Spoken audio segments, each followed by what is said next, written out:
Cambridge IELTS 2 by the University of Cambridge Local Examination Syndicate. Published by Cambridge University Press, 2000. This recording is copyright. Cassette 2, Side 2. Test 4. You will hear a number of different recordings, and you will have to answer questions on what you hear. There will be time for you to read the instructions and questions, and you will have a chance to check your work. All the recordings will be played once only. The test is in 4 sections.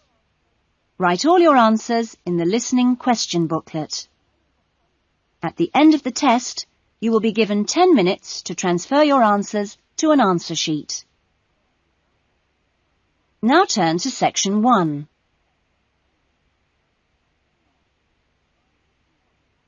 Section 1.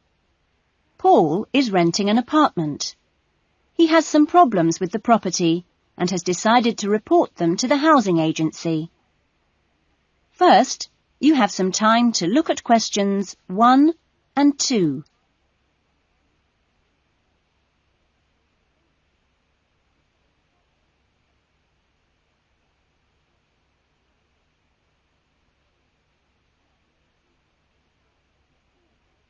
You will see that there is an example that has been done for you.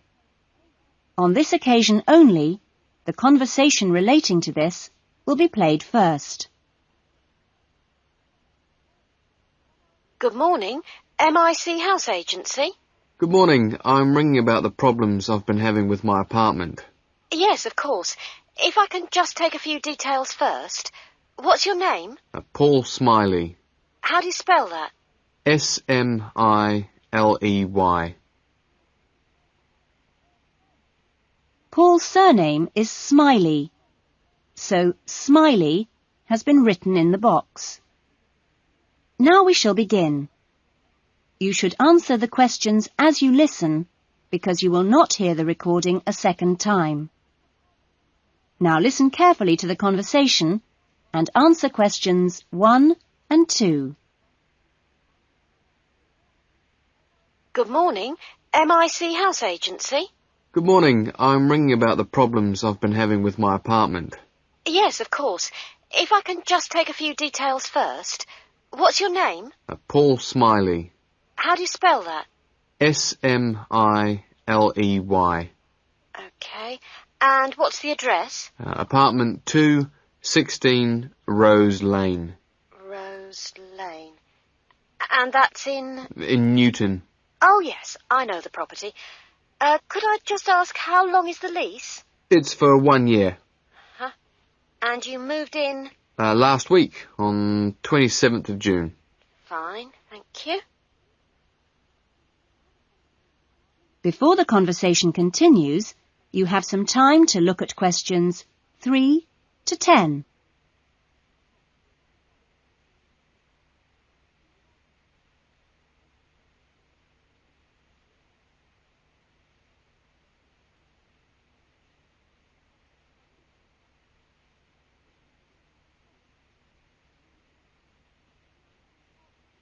Now listen carefully and answer questions 3 to 10.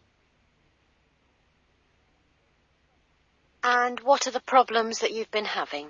Well, no one thing is really dangerous or anything, but, it's just been building up. Yes, of course. Well, the first thing is the washing machine. It's been leaking a little and it's beginning to get worse because we have a small child and we really need to get that done straight away. Okay, that's a washing machine for immediate repair. And then there's a niggling problem with the cooker. Mm-hmm. The door's broken. Right. It's nothing serious and it can be used, but if you can send someone over in the next couple of weeks or so, that'd be great. Fine, I've got that. Then we're worried about all the windows. Are they broken? No, but there are no locks on them. And with the insurance these days. Uh-huh. And when would you like those done? Well, that's not really urgent, but you never know when there's going to be a break-in.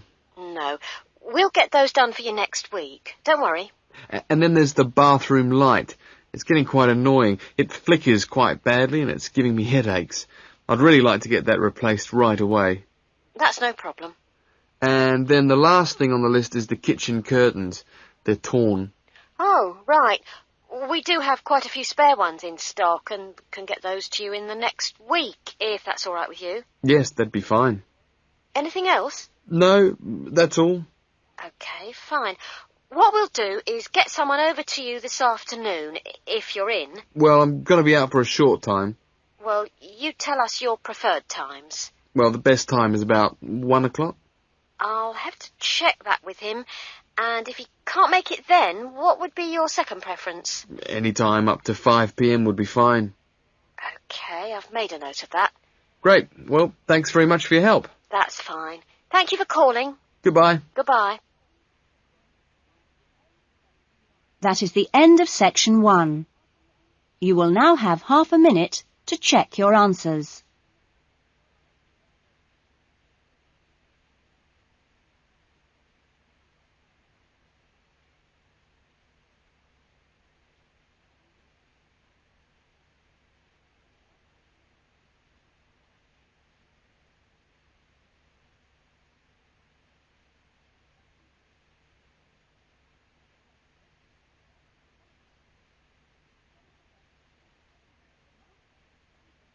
Now turn to section 2.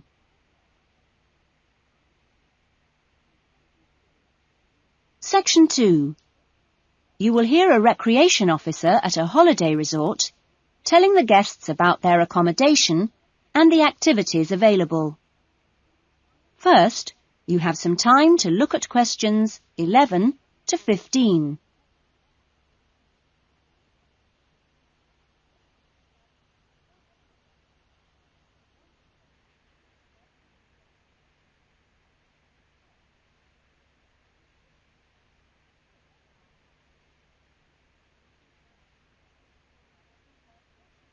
Now listen carefully to the first part of the talk and answer questions 11 to 15. Great. Well, hi everyone. My name's Jody, and I'm one of the 4 recreation officers here at Rainforest Lodge. My job is to make sure that you all have a great stay here with us and go away feeling relaxed and refreshed. As you can see, we're literally in the middle of nowhere at the lodge. There are no newspapers or TVs, and there's only one phone, and that's in the office. The lodge is a complete get-away-from-it-all experience, a place to unwind and appreciate the world without a lot of interruptions and distractions. From your cabin balcony, you'll find that you can't see anyone else, and the only noise you should hear is the birds.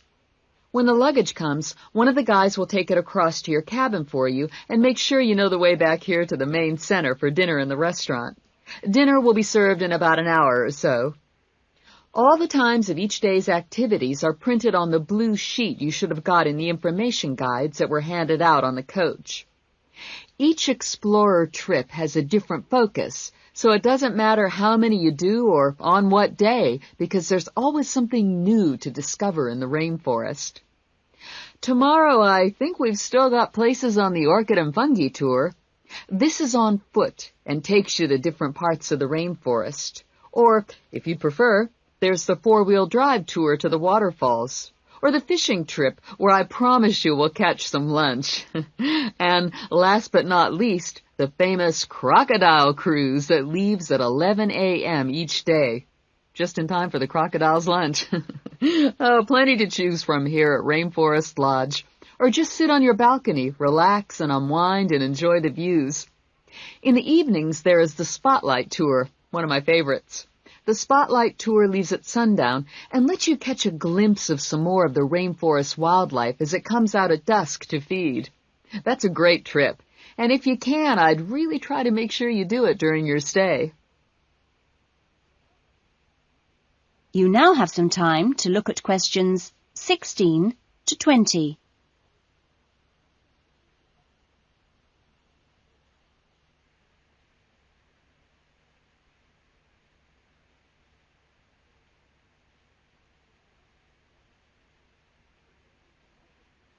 Now listen to the rest of the talk and answer questions 16 to 20. You've chosen to visit the rainforest in March, which is just at the end of the wet season, so you'll soon notice how well the waterfalls are running and also how damp the ground is. Things can tend to get a bit slippery, too, so if you didn't bring any walking boots, I'd advise you to hire some from the office. You'll also be much better off in long trousers rather than shorts, because they will give your legs more protection. And socks are a good idea, too. There's no need to be nervous of the rainforest, provided that you treat it with respect and common sense. Most of the animals and wildlife are gentle and harmless. There are some venomous snakes to beware of, but really, they're much more frightened of you than you are of them. The other thing is that certain plants can cause irritation if you touch them with bare skin. Well, that's about all for the time being. The guys are here to take you and your luggage to the cabin. That is the end of section 2. You will now have half a minute to check your answers.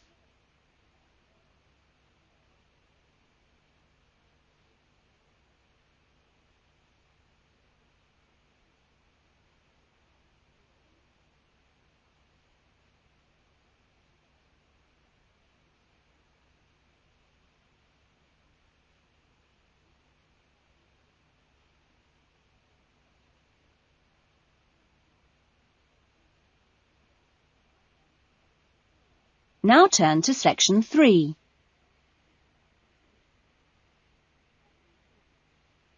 Section 3. You will hear a conversation between a counsellor and a student named John.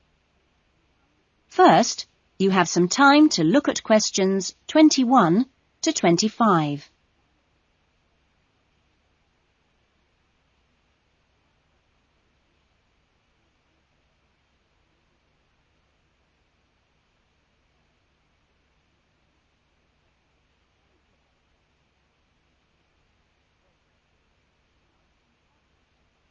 Now listen carefully to the conversation and answer questions 21 to 25. Hello, John. What can I do for you?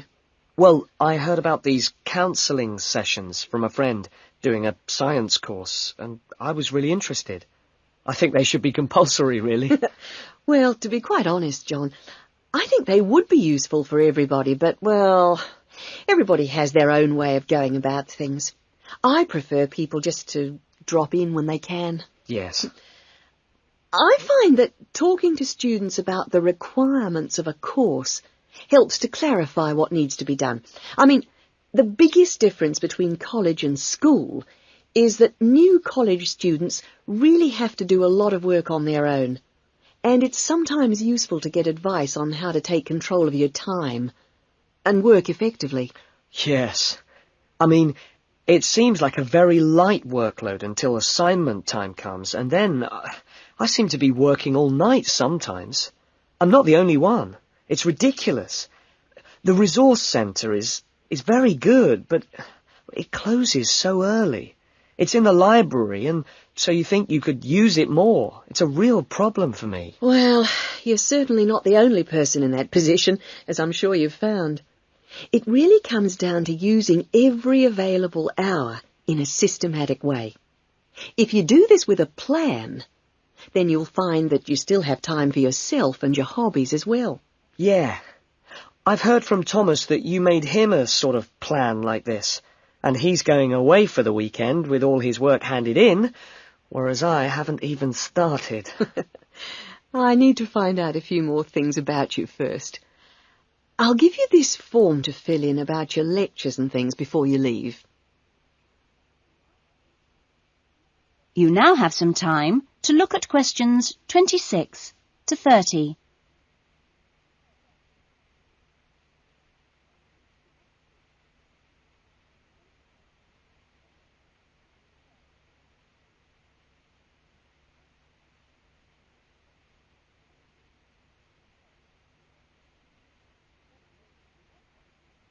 Now listen to the rest of the conversation and answer questions 26 to 30. Now, what are your main problems? Well, What most concerns me is I'm still not doing very well in my assignments. Well, I know that you plan your writing carefully, but this can come to nothing if the assignment doesn't answer the question.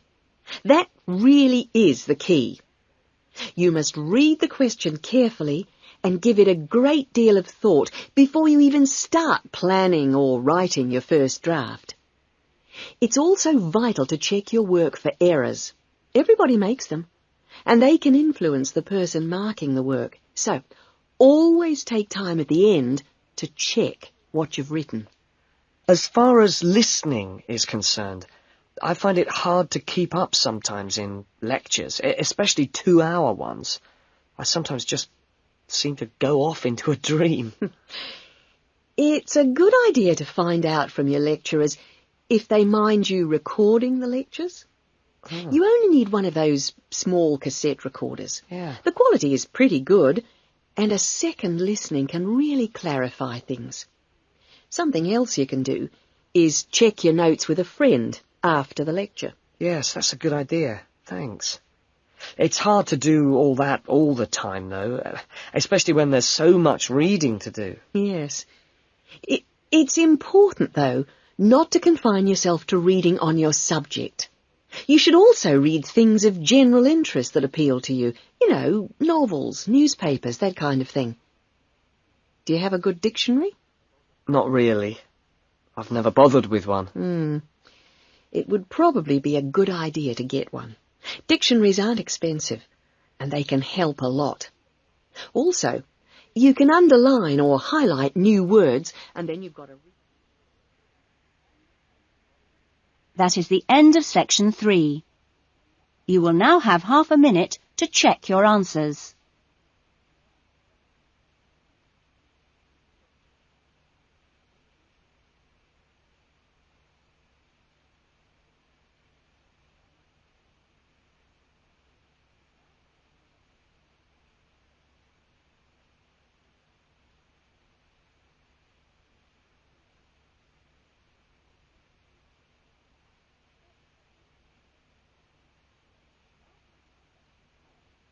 Now turn to section 4.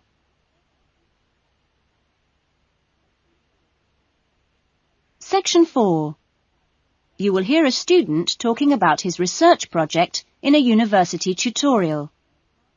First, you have some time to look at questions 31 to 40.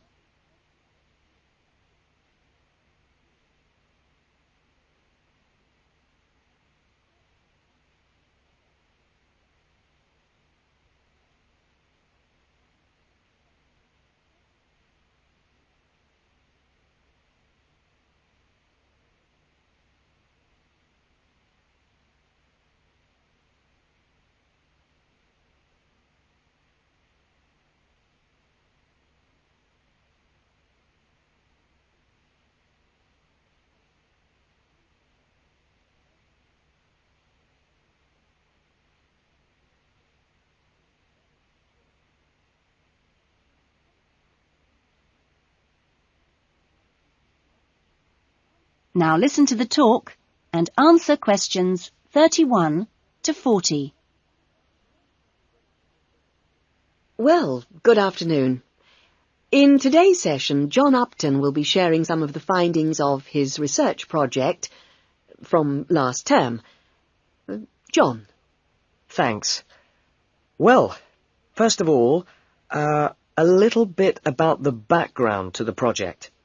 Our title, as you can see, is pretty straightforward. Car Safety. But these days, there's a lot more to it than the usual injunctions about drinking and driving or speeding. I'd been interested and horrified by several newspaper reports on what people call road rage. For example, the famous incident of a man getting out of his car in a car park and hitting the driver of a van who had overtaken him earlier. It seemed to me that there were almost as many serious problems when cars were parked, i.e. were stationary, as when they were travelling at 90 miles an hour. So I decided to make this the focus of the project. For our research, we depended mainly on talking to individuals, asking them questions rather than using written questionnaires. We stopped people at a selected garage on the motorway over a 2-day period and asked them questions about what they'd observed or experienced themselves. Our respondents were both men and women, but the women were just slightly in the majority. We were pleased by the public's willingness to stop and chat to us. In the end, we talked to a total of 135 drivers over those 2 days. So, what were our findings? Well, as you can see, 93% of respondents had had some kind of problem. A surprisingly large percentage, 24%, had had their car damaged in some way. But the main type of incident was being shouted at. 79% had experienced that. 15% had experienced violence on their own persons. They'd actually been hit by someone. The police tended only to be informed when there was physical violence involved. So, what strategies had people developed to ensure their own safety? Let's have a look at the figures here. Well, first of all, it was quite striking that there were often distinct answers from the men and women. It was mainly women, for example, who said one shouldn't ever stop to find out how to get somewhere, whereas it was men who said you should try to avoid looking directly at other drivers. Both men and women... It was women who said you had to tell someone when you were due to get to a particular destination. Then, I had thought that it would be mainly men, but both sexes made the point that it's much safer to get keys out well in advance as you go towards your car. Men were very aware that muggers or whatever might be concealed behind the car. They also made the point that you should leave plenty of room when you park your car, so you can make a quick getaway if you need to. Finally, locking doors at all times. Men didn't think it was quite as important as women, but both gave it a high safety rating. When we asked them what they thought the best improvements had been in the last 5 years in helping with road rage problems... That is the end of section 4. You will now have half a minute to check your answers.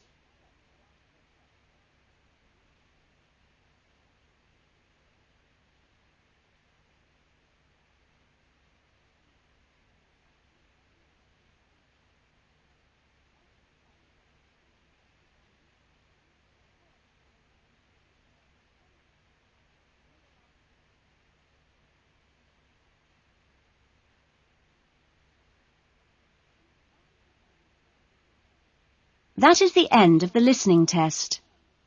In the IELTS test, you would now have 10 minutes to transfer your answers to the listening answer sheet. That is the end of side 2.